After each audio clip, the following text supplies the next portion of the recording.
Live from inside the Matt Black Kia Studios, it's Football at 4. Football at 4 is powered by the Inside the Birds podcast and brought to you by Dr. Lyle M. Back.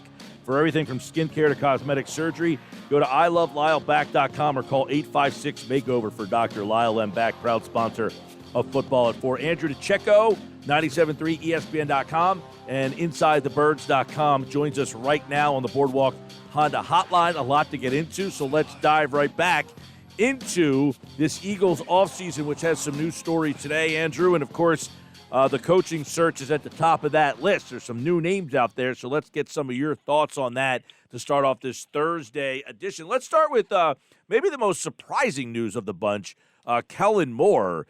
He was reported this morning that the Eagles are at least kicking the tires down that road. Is Moore a guy that would interest you to be the next head coach here? Well, it's not that interesting when you look at what he's been able to do in just 3 years as being a coach in the NFL.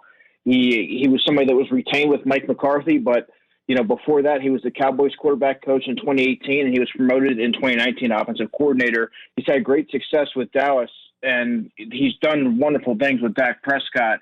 I think that what he's been able to accomplish at only 32 years old as a young play caller is definitely intriguing. So that's they cast a wide net, the Eagles did, so he's a name that didn't really surprise me as much as it may have surprised others. Now, I mean, for the people out there who might be the anti-Cowboy fan and say, look, that team stunk this year, that offense was really chumming before Dak Prescott got hurt. So it wouldn't be, a horrible, but I haven't heard his name at all. I thought it was a little premature, and I was wondering, are they just trying to interview to maybe get some intel? There's always that outside shot, but he has more of a coaching resume than Joe Brady, more extensive at the NFL level at least. And so, he's definitely a worthy candidate. Will he be a finalist? I highly doubt that, but he's definitely somebody that in the coming years, maybe possibly next year, could find himself as a head coach in the NFL. Yeah. Now, yesterday we discussed Brady. Now, if Joe Brady got hired, there's a lot of people that feel like he might not be ready today, but you might go through some bumpy roads that first year. But it's either get in on him now or miss out on a really good one. Yeah, I think that I even mentioned that when I was on Tuesday is he's going to be a hot commodity, and if you don't get him now in this head coaching circuit, you might not get a chance to get him because he is a bright mind. He's highly regarded around the NFL. You're going to take your bumps. He's 31 years old. You just got to be patient with him because when everything comes together, when he builds a team the way that he wants to mold his view, his vision, it's going to be something special because everywhere he's gone, he's made an impact. What is the message from the front office when hiring this new coach? Because, look, they fired Doug Peterson because they said he wanted to try and win next year, and we didn't necessarily, feel that we were in the best position to do it. So, obviously, with the new regime, there's time involved. You're going to give this guy an opportunity to build the culture and all. But, I just think it's a really interesting message. Like, how do you view that you fired Doug because he wanted to win? We don't really feel we're in the best position to do it. How do you take that? Yeah, I think that's fair. And then you start to see these stories that start to leak throughout this whole coaching search that Doug was fighting. He fought to keep Frank Reich. They were ready to move on Frank Reich after one season. They weren't too keen on Doug Peterson after his first season. You have to give coaches time to build their team. It doesn't happen overnight, and the resources aren't always there, but you have to a lot of times you won't really know what they're able to do until 3 years after them taking the job because – and like anything, even with a draft pick, things take time to kind of marinate, and you have to be patient. And if you're a head coach and you're looking at Philadelphia as a destination, I think that some of these stories that are coming out are a little daunting, But I hope that Howie Roseman and Jeffrey Lurie don't make the same mistake and don't act as hastily as they did in previous regimes. Brian Dabol's also going to get an interview. He's probably my favorite guy on the list. So what do you think about him and the chances that, where he kind of stands on the pecking order of landing this job? Because he's going to be a popular name, and you can't interview him right now because he's still coaching. Yeah, I know you're really high on him. Adam Kaplan had a nice nugget on him in the most recent Inside the Birds podcast. What he's able to do with Josh Allen in the 3 years where he struggled in his first season, and he's arguably a deserving MVP candidate this year, and the offense is really humming. He's overcome adversity in his career. He's a guy who's ready to step in right away and take the reins and look back. And I don't anticipate any growing pains wherever he goes. He's at the top of the list for many teams, and he's going to have his pick from a lot of desirable positions, much like Arthur Smith, of course, in the Tennessee Titans. So it's going to be interesting to see where he goes. Unfortunately, like you said, they're going to have to wait on him, and I think there's a small window. It's the week before the Super Bowl that the teams can talk to him if they get that far. So, and they certainly look like they have the team to be able to get that far. So it's going to be tough. What's interesting about him, and see if you agree, is what he's done with Josh Allen. That's number one. I mean, I think there's a couple of prongs why I'm intrigued. What he's done with Josh Allen, this guy was a 52% passer. He's turned him into a guy who just took off and ran, was wildly inaccurate, and made him almost a 70% passer and an MVP candidate. He's also a part of the Belichick tree. And that's, not been good in the past, mind you. But it means, obviously he's got some well-respect in terms of his pedigree in the background. He was also the offensive coordinator at Alabama while Jalen Hurts was there. So there's another little wrinkle to the Brian Dabol, why he would be intriguing for the Philadelphia Eagles. Yeah, I mean, he's worked for Saban, he's worked for Belichick. Like you said, he's worked with Jalen Hurts. What really stuck out to me is when Adam said that he has a very good temperament. He can get after it. He coaches hard. Coaching hard is one of the things that really stuck out to me because that's really what that Eagles team needs, particularly if they move forward with Carson Wentz.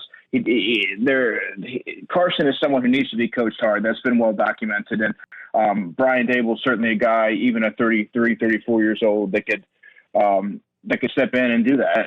And I mean, obviously he's a little bit older than 33 and 34, but when he first got started, when he went through his rocky period with the Browns, he was a young coordinator, but he's grown from that. And I think that having gone through all that adversity and being able to coach hard, I think that he's going to come in there with a hardened mindset, and guys are going to really resonate with that. Sticking with this Bills offense and how Josh Allen has clearly progressed, I know there's a lot of holes with this football team, but acquiring Diggs was huge. And I know you're big with the specific Ohio State wide receiver in the second round. When I just look at the translation of Josh Allen, I think this Eagles offense is going to need someone like that because that is such a big difference in that completion percentage, as Gil alluded to. Do you think that that's possible? That Ohio State wide receiver you're so high on, do you think that's enough? Well, you're right. They do. Stephon Diggs, you saw what he was able to do with what the offense looked like when you get a bona fide top receiver in the offense. And the Eagles certainly do need that. In fact, I would even go as far as to say Carson Wentz in many ways reminds me of, he has similar traits to Josh Allen. So I think that would be a great fit, Hunter and Mike, if he does go there. But the thing is they need to add a top receiver. I think Chris Olave could get it done in round two. He doesn't quite have the sparkle of a Chase or Devontae Smith. It all depends on who becomes the head coach. If it's Brian Dabol, you're going to probably see an offensive player come off the board at pick number 6. But if it's a guy like Robert Saleh, well, then players like Patrick Surtain and Micah Parsons are in the conversation. So, but to answer your question, I think if it's Brian Dabol, seeing the success that he had when you got your quarterback a top weapon, I think that both receivers are going to be in the conversation there at 6. Any interest in Ryan Day? I heard his name kind of slipped in there at the Ohio State. Now, he was the quarterback coach here for Chip Kelly a couple of years ago, so he obviously knows somebody in the organization. Yeah, Ryan Day is a little bit further down, would be a little bit further down on my list if I was the Eagles. I don't really. I mean, he was with the Niners. He went to the Niners with Chip Kelly, and then he got the gig when the head coaching gig when Urban Meyer retired. He had great success with the Buckeyes. I believe he was 23-2, so the track record's there. But I think that if you're going to go that route, I would be more inclined to go with a Joe Brady and take your lumps your first season. And if you're going to go the route of a young coach with that type of background, that's the route that I would go. He's definitely going to get some looks at Ryan Day, but I don't know that he's ready to be a head coach just yet. So with what we know now on the coaching search, with who's been in and what's going on, how do you kind of handicap who you like and what would be the best fit? Well, I know you kind of got to align it with the visions of Jeffrey Lurie and Howie Roseman, and they're enamored with offense. They mentioned that Jeffrey did. He mentioned that he wanted to have an elite offense multiple times, but then you bring in a guy like a Robert Saleh and a Gerard Mayo, who I love, by the way, as a defensive coordinator candidate, not as a head coaching candidate. He's only been a coach for 2 seasons now, but I mean, I think if they're going to go the route of an offensive coach, because let's face it, they still want to have control over, they want to have a lot of say. And if you get a defensive coach in there, like when they had Jim Schwartz, they let Jim Schwartz have free reign on the defense. If they had a guy like Robert Saleh, who's a defensive-minded head coach, they're not going to have as much say over what he can do. I think they want to kind of preside over an offensive coach. So to me, that signifies, an Arthur Smith, a Brian Dabol, probably not even Brian Dabol, because he doesn't strike me as the type of coach that's going to kind of give that kind of leeway. But a young coach like an Arthur Smith or a Joe Brady would be the kind of coaches that I would kind of guess that they would be intrigued with. Could you argue, though, that bringing over someone like Saleh would then allow him to bring over some offensive guys from the 49ers, which would give them maybe the offense and the pre-snap movement and everything that they're looking for? Yeah, and Hunter, for me, Robert Saleh would be my top pick solely because it'd be his mindset on defense, his attitude. Guys really play hard for him, but I also like the fact of the coordinators that he would be bringing with him and the system that he can implement. You have a hard-nosed defense coupled with a modern-day offense. I think that'd be the best of both worlds from a coaching standpoint. Yeah, and that's going to be an interesting part of it too. Andrew DiCecco, Football at 4 with us here. Who the new coach can bring with them. And I think Robert Saleh has one big thing going for him, is that when he interviews, he says, look, if you get me, you're getting maybe both of these guys coming with me, because they both want to be moving up the food chain. They're not going to get to call plays in San Francisco. So that is a big, I think, check mark for him. Yeah, that's another reason why he's so desirable is because, you're getting a hot young coach, the defensive coach, who's had great success where he came from. He's a hot name, but then you're also getting, like I said, you're getting some brilliant offensive minds that would be coming along with him. And I think that would quickly shape any team that's looking to rebound. I think that they would get the best of both worlds by hiring Robert Saleh.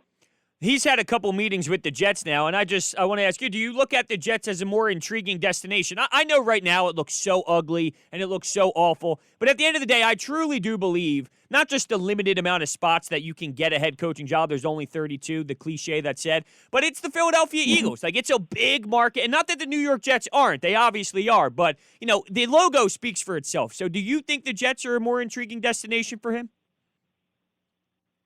I would say the Jets have a history of having a tough defense. I know that Joe Douglas is everyone. A lot of people speak highly of him. You don't have to worry about any kind of micromanaging. He's going to give him full support. So I think from that standpoint, I would say so. But the Jets haven't had a history of winning, obviously, but they do have a defensive pedigree.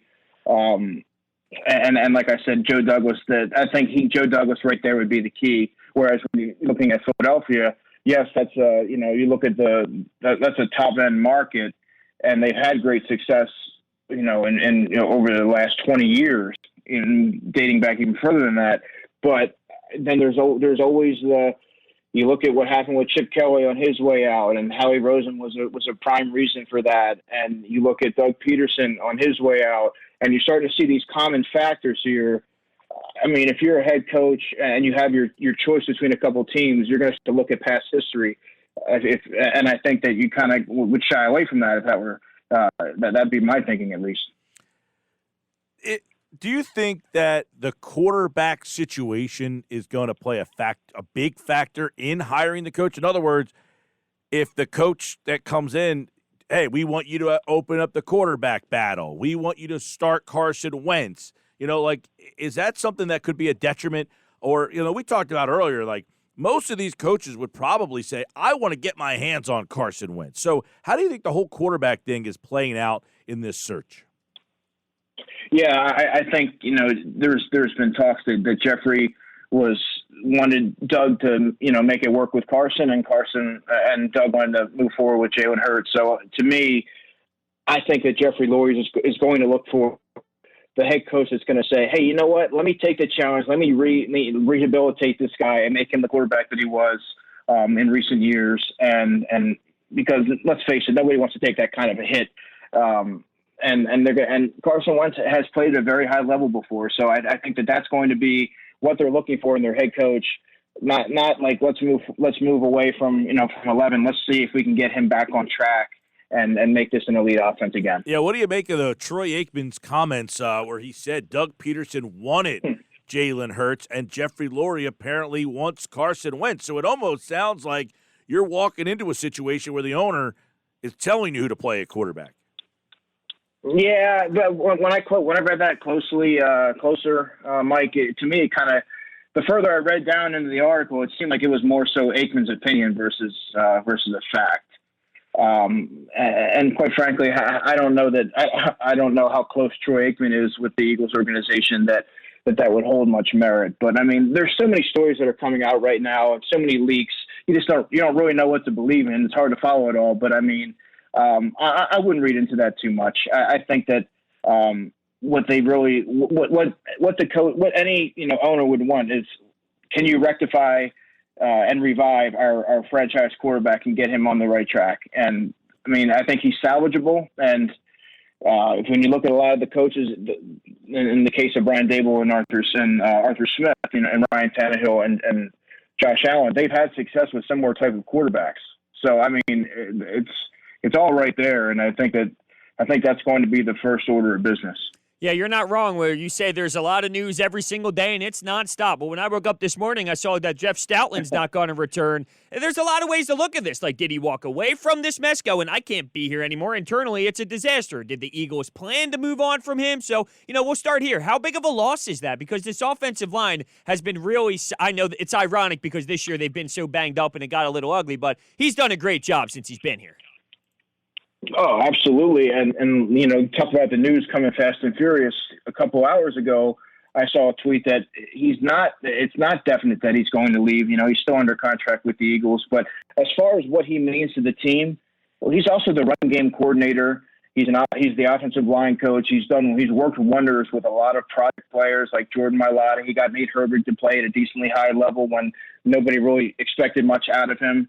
The list goes on and on with what he's been able to do, and he's probably the most crucial assistant coach that the Eagles have right now, and they cannot afford to lose him. And then if you do lose him, you're talking about an offensive line that could very well be losing Jason Kelce. Jason Peters won't be back. At least we think. And Lane Johnson's coming off an ankle injury, and you're going to have a lot of young linemen that were really starting to take to his tutelage. Now, all of a sudden, not having that presence there, you're going to have another coach coming in, bringing in with his new ideologies and what he looks for in linemen. Some coaches like the big burly linemen and guys like Jeff Stoutland, like the linemen that are kind of like Jason Kelce, that are more athletic and can get out there on screens and things like that. So, I mean, it would be an instrumental. It's instrumental that he stays, because if he leaves, that's a massive void that I don't care who you bring in. It's going to be really tough to fill. All right. There are games this weekend. Let's get Andrew's take on the NFL divisional round. You got L.A. going to Green Bay. That Rams defense is pretty legit. Yeah, the Rams defense is legit, Mike, and it did enough to keep them in the game when Jared Goff, frankly, didn't play his best. I mean, obviously he wasn't expecting to come in. John Wolford got knocked out of the game early, but I would say I would never count out Aaron Rodgers. Aaron Rodgers, to me, is playing at such a high level right now that I expect him to carry that team to the Super Bowl. So I don't know that the Rams defense will be enough to keep them in that game. Yeah, I've been, there was a period during the year where I was like, this Rams team's pretty good, and then they kind of lost me a little bit, but their defense is pretty good, and where they got 30 points last week. I mean, so they did score with Goff even banged up. So that's your first game on Saturday. Baltimore, Buffalo. This one's a tough one to get a read on because Buffalo is like the darling. Baltimore wasn't even in the playoffs like 4 weeks ago, and then all of a sudden they like ripped off all these games, and then here they are. So I'm very intrigued by this one. That's my favorite game of the weekend. Actually, I'll be definitely tuned in for that one. That is going to be the battle, the battle of the wits. There, you're going to have Lamar Jackson, who just won his first playoff game, and he kind of willed them to that win. He's running all over the place, but you also have the Josh Allen and Buffalo. They just took a hit. They just lost Zach Allen. He was really their power running back. So, I mean, it's going to be an offensive explosion, in my opinion. I think there's going to be a lot of points scored, and I think ultimately the poise of Josh Allen and Brian Dabol, the coaching of Brian Dabol, is going to be too much for the Ravens to kind of overcome, and I think Buffalo's going to move on. All right, your Sunday slate, both games on 97.3. All four games, by the way, are on 97.3. It's Cleveland, Kansas City. Now, Cleveland obviously was the biggest surprise of last weekend. Kansas City, they have not been blowing these teams away. They haven't been the same juggernaut as they were seemingly the year before. But can Cleveland really go there and pull this off? Man, I hope so. I'm pulling for Cleveland. It's a great story. The franchise and the fans really deserve it. But, you're talking about an offensive juggernaut in the Kansas City Chiefs. I just don't know if the style of football that the Browns like to play matches up well with what the Kansas City Chiefs like to do. The Browns would ideally like to slow it down on the football, and I don't know that kind of game is going to work for them because they're going to have to keep pace with the Kansas City Chiefs, and I don't know if they have the personnel to do it. And then the final game, these two great quarterbacks, probably the last time we see Breeze if they end up losing that game against Brady. That is the late game on Sunday. They've played twice, so what do you make of this third meeting? The History Channel Bowl. I've seen that. That's a great – whoever did that with the beards is fantastic. Oh, I loved it, man. It was hilarious. But, I have a hard time thinking that Tom Brady's going to go out quietly. You saw he got embarrassed in that primetime game. I just think that it's his time to get one over on Drew Brees this season. The Buccaneers in general haven't had much luck with the Saints this year, but I think it's going to change. I think you're going to see a motivated and angry Tom Brady really go to the air and attack that secondary. One thing to look at is going to be Chauncey Gardner-Johnson, their safety for the Saints. He has a knack for getting under guys' skin and getting guys ejected to swing at him and things like that. And that to me seems like that would be a ploy to get a Mike Evans who does get chippier. He has history with Marshawn Lattimore to kind of get him out of the game. So who knows? I think it's going to be a close one, but I think the Buccaneers are going to pull it out. All right, Andrew DiCecco, of course, it's the Football at 4 powered by the Inside the Birds podcast, and he, like all guests, appeared via the Boardwalk Honda hotline. Football at 4 here on the Sports Best tomorrow. We'll talk to Adam Kaplan, get his take on the coaching situation and the NFL playoffs, the Eagles offseason, the draft, all that and more. Football at 4. Andrew, have a great weekend, man. You too, guys. Take care. All right, there you go. 425. It is the Sports Bash. Football at 4 brought to you by Dr. Lyle M. Back. 856 Makeover for Dr. Lyle M. Back, proud sponsor of Football at 4.